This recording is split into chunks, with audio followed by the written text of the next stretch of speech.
يا أيها النبي إذا جاءك المؤمنات يبايعنك على ألا يشركن بالله شيئا ولا يسرقن ولا يزنين ولا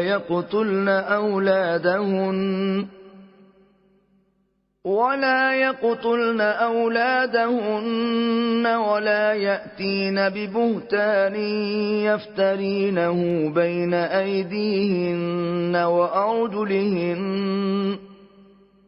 وأرجلهن ولا يعصينك في معروف فبايعهن واستغفر لهن الله إن الله غفور رحيم.